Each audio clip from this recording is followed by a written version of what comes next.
Seja bem-vinda. Bom dia para você que Bom está dia. aqui e vem conversar com nossos alunos. E o tema que você escolheu hoje são as novas funções do tabelião. E claro, essas novas funções, elas impactam diretamente na advocacia, na comunidade, nas pessoas, porque permite novos serviços, né? Então, para quem está chegando nesse canal, que é um canal extrajudicial, tem muita gente nova chegando, você aprende a lidar com o extrajudicial aqui.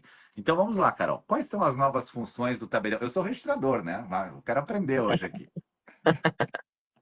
Prof, olha, tem muita coisa nova, bem legal, que eu acho que é muito útil para nós advogados. Eu até vou contar um caos, né? Que nem o prof falou no Clube do Livro, é sempre legal trazer exemplos que ajudam a gente a entender o conteúdo.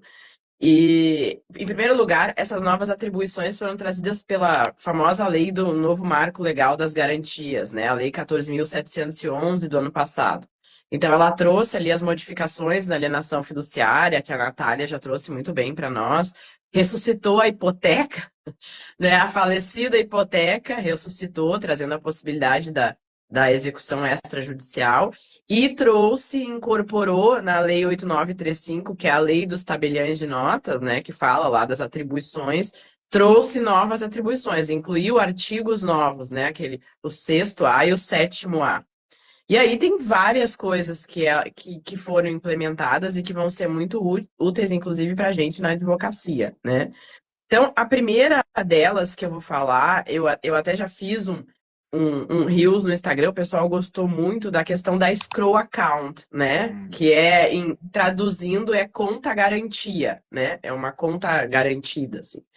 Então, a gente tem aí uns negócios imobiliários, e principalmente eu mesma já me deparei com isso, né? Quando eu fui vender um imóvel que o Humberto e eu tínhamos em Campo Grande.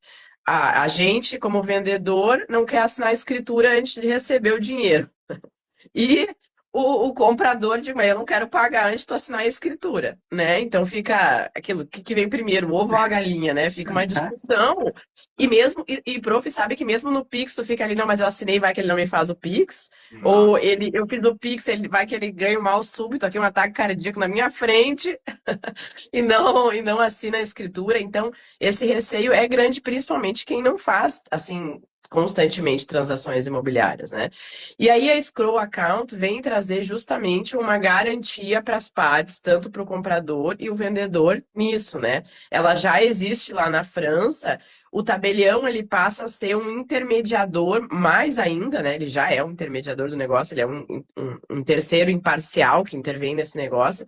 Ele passa, como que vai funcionar? O comprador, ele vai depositar o valor numa conta vinculada ao negócio. Então vai ser, inclusive o professor Carlos Elias escreveu dois grandes artigos que estão no Migalhas, que eu sugiro que quem puder ler, que falam muito bem dessa nova lei, e ele fala que essa conta vinculada ao negócio, cada uma vai ter um número, né? Então o comprador deposita o valor nessa conta, e aí o vendedor ele só vai, que fica assim sob a administração do tabelião, e o tabelião só vai liberar o dinheiro para o vendedor depois que for implementada a condição que as partes estipularem na escritura. Por exemplo, elas estipulam que só vai liberar o dinheiro depois da escritura estar registrada lá no registro de imóveis. Aí o tabelião constatou esse registro, ele libera o dinheiro para o vendedor. Então é assim que vai.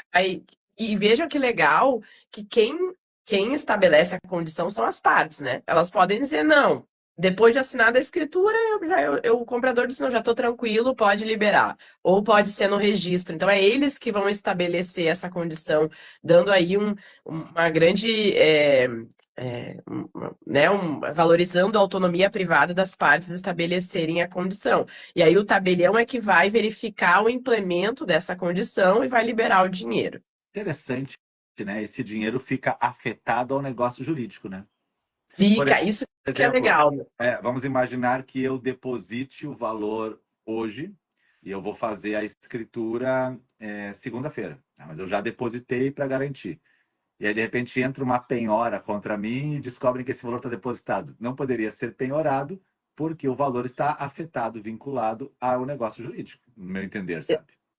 Exatamente, prof. E a lei, e é bom para as pessoas ficarem tranquilas, que o artigo 7º-A, quando ele trouxe isso, que gera um patrimônio segregado, foi essa palavra que ele usou, que não vai ser, não pode ser, né, pego lá por dívidas nem do vendedor, nem do comprador e nem do tabelião. Então, vamos pensar, né, que o tabelião é uma pessoa que tem, né, o tabelião é ser humano também, eventualmente pode ter dívida, mas que isso não vai afetar exceto se for algo vinculado ao próprio negócio entre aquelas duas partes. Até diz Uhum. isso. Mas, assim, outras dívidas de comprador, do vendedor, do tabelião, vai criar, tipo, como se fosse um patrimônio de afetação, né, prof, da incorporação imobiliária. É uma Isso coisa aí que eu pensei, similar, bem, assim. bem interessante. Sabe que a primeira vez que eu fui comprar um terreno, era muito jovem, eu era registrador já, e eu fui comprar. E eu lembro que na época acho que ele custou R$ 23.000, tá? E assim, para mim era, nossa, meu primeiro terreno na cidade era na avenida, assim. E aí eu nunca tinha comprado um terreno, né? Então a gente vai aprendendo meio. Daí eu marquei o horário no tabelionato e coisa. O tabelião meu amigo, né? Eu era o registrador da cidade, claro. Marquei o horário, fui lá, o vendedor foi lá. Daí chegamos lá, vamos fazer a escritura, vamos. Daí o vendedor me olhou e disse, como tu vai pagar? E daí eu peguei, na minha inocência, e fiz um cheque, né? Ficar do cheque, né? Tava há 20 anos, né? Fiz um cheque. O cara olhou assim, cheque?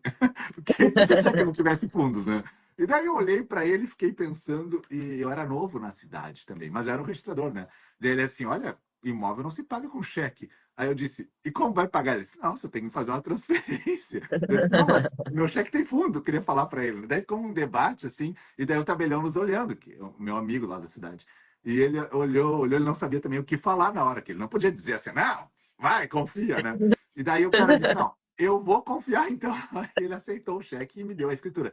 E daí, assim, tu vê, como eu não tinha experiência, eu tinha 27 anos, como na verdade a gente entende o nervosismo das partes ali na hora, né? Tu está passando a escritura para o outro, né? O imóvel está sendo passado. Quer dizer, depois, se não tivesse fundo cheques, né? O cara teria que entrar judicialmente para reverter o mundo, né? O mundo. Não, uma vez que já está assinada a escritura, eu me lembro que quando eu fui também vender o nosso imóvel lá em Campo Grande, o corretor falou para mim, não, depois de assinada, é só rasgar, se ela não te pagar, é só rasgar a escritura. Eu falei, negativo, não é assim que funciona. Eu trabalho com isso e não sei que não dá para pegar e rasgar a escritura. Tem outra cópia lá no tabelionato, né? Então, e assim, dinheiro também, eu me lembro que lá no tabelionato teve não sei se foi no tabelionato, foi em outro lugar, teve uma senhora que recebeu aquelas maletas de dinheiro e ela Nossa, saiu do tabelionato, já estava acordada, ela foi assaltada, coitada. Assaltada porque já era um golpe, né, na verdade. claro. E aí ela já tinha assinado a escritura, voltou no tabelionato querendo cancelar tudo, e aí não dá, né? Não dá para cancelar Não, tudo. não, e dinheiro, dependendo de quanto é o imóvel, né? Vai dar um envelopão de dinheiro, É, envelopão, né? Nossa, é, é muito, muito complicado essa questão, né? Mas tem muita gente que anda com dinheiro no interior, né? No é interior isso. é normal. Os caras andam com dinheiro e uma arma.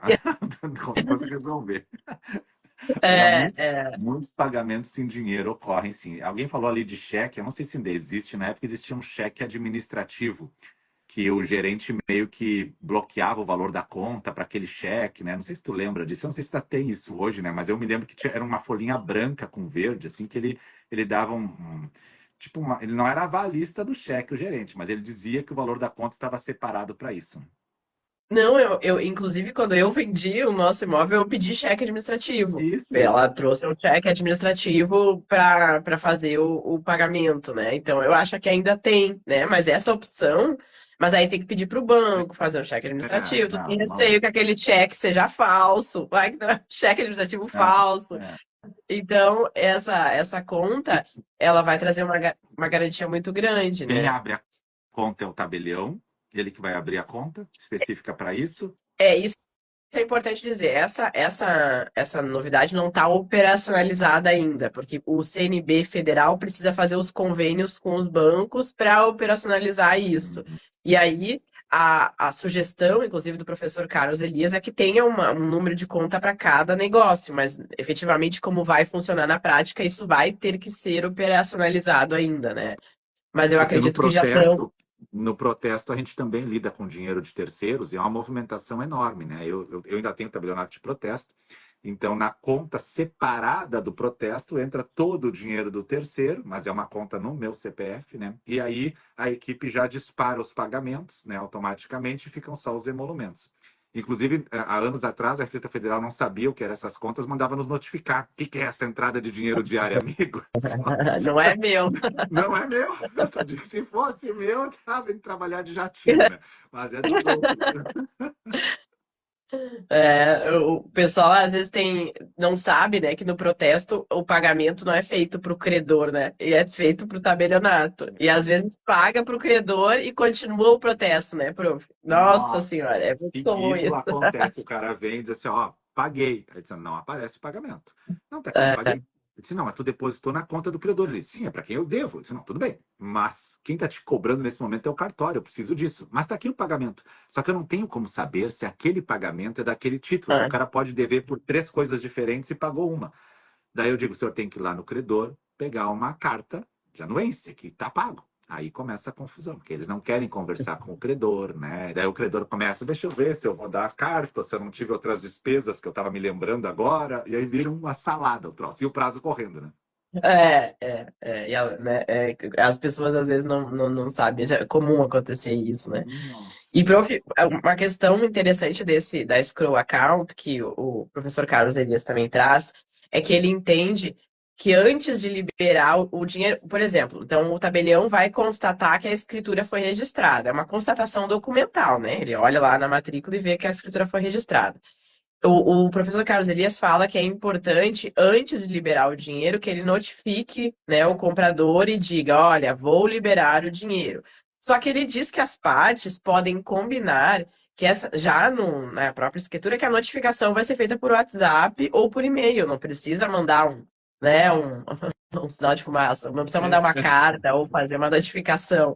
Então, vejam aí que a gente traz uma liberdade muito grande de negociação, de flexibilidade de negociação, que é muito importante no cenário imobiliário, né? Mas ele vai só notificar. Se o comprador disser assim, não, não, não libera, porque eu deu um problema aqui, eu vou ver depois isso. Não, eu entendo que ele não teria como evitar isso, se está registrada a escritura, né? Isso, se está implementada a condição e ele constata, não, ele vai liberar, ele vai É, é só liberar, eu uma, entendo que sim. é só uma comunicação. Não adianta o cara dizer, não, eu tenho que pagar a pensão da minha filha, não tinha visto aqui, Não. causou. E, Tá, beleza. inclusive, o professor Carlos Elias traz que a gente pode perceber que o registrador e o notário estão tendo cada vez mais uma função jurisdicional, né? Que eles não são mais mero observadores, eles acabam decidindo, né? Porque o tabelião, quando ele constata, ele não está só como mero observador ali, ele realmente vê e aí ele vai notificar, e é isso que o prof disse. Se o comprador disser, não quero mais, não, bom, não adianta, meu filho, agora já foi, né? É. Então, isso vai acontecer também nas outras atas que a gente vai trabalhar aqui hoje, que é uma que eu vou falar daqui a pouquinho, é bem interessante. É uma Tá. das mais interessantes, ao meu ver. Então, antes da gente falar dessa ata, eu só fiquei com mais uma duvidazinha. A condição seria apenas o registro, né? Eu não posso implementar outras condições, tipo, e ele vai demolir um galpão e vai reconstruir não sei o quê, aí o senhor libera uma parte do dinheiro. Acho que não, não, isso não, né? Eu acho que isso fica mais, nesse caso da escrow account, acho que fica mais complicado, porque eu acho que o dinheiro ia ficar muito tempo lá. Mas não sei se as pessoas não vão estar querendo criar as situações assim, né? É, E, sabe como é o ser humano, né? Não sei é, como é o ser humano. só que Por aí exemplo, libera vem. o dinheiro quando tiver registrada a escritura e você sair do imóvel. O cara tá morando no imóvel. Pois é, aí tem que fazer aí vai ter que fazer mais que, né? Vai ter que fazer uma ata notarial de constatação de que a pessoa saiu do imóvel. Aí realmente já vai dificultando o cenário, mas não sei se daqui a pouco, no futuro, não condiciona aquele, né, que a pessoa tem que desocupar o imóvel em tantos dias, e aí vai lá e verifica ou não o implemento da condição. Eu nem vou Agora, falar mais o que eu penso, senão eu vou acabar estragando o instituto, né? Vamos passar para a ata. mas eu fico pensando como que vai ser se, por exemplo, não registra, né? Vamos pensar, não registra por qualquer motivo, sei lá. Aconteceu, entrou uma indisponibilidade lá no meio do caminho. A criatura teve um azar de que fez a escritura, não tinha disponibilidade. No dia seguinte, a escritura não chegou nem a ser prenotada, entrou a indisponibilidade, não registra. E aí, não libera o dinheiro, tá? Mas e o negócio, né? Como é que fica a questão do negócio? A gente tem uma escritura lavrada, né? A gente não dá para rasgar a escritura, como o corretor falou para mim. Então, isso também é uma questão que talvez tenha que ser prevista no próprio contrato. Olha, não implementou a condição, resolve-se de pleno direito a escritura, e daí já dá para usar a outra ata que eu vou falar agora. É, Já porque dá senão o para valor tem que voltar, né? O valor tem que voltar, daí se não voltar pro, conseguir registrar. pro, pro, pro comprador, né? Voltar para Isso. ele. Tá, então tá, então tá. Então, eu Então acho que a dá para gente vai amar. explorar, a gente vai fazer uma live sobre os problemas possíveis e imaginários desse knockout. Mas primeiro, vamos para a ata, então, vamos para a ata, para não acabar com o Instituto de manhã cedo. Não, mas Antes disso, você está aí essa chegando. ata que eu, essa ata que eu vou falar agora dá pra gente fazer um combinado com a Scrum Account, assim, nesse Bem caso. bolado, bem bolado. Se É, vo- é. se você está chegando agora aqui no canal, a gente está falando sobre institutos novos que o tabelião de notas começa a implementar no país. E quem está trazendo isso é a prof. Carolina Mosman. E se você não segue ela, está perdendo tempo. Clica aqui no meu nome, vai aparecer o nome dela embaixo, segue ela, que tem muitas dicas de extrajudicial para você. Né? Ela que é nossa professora na pós, no Registro de Imóveis Descomplicado e nossa parceira aí.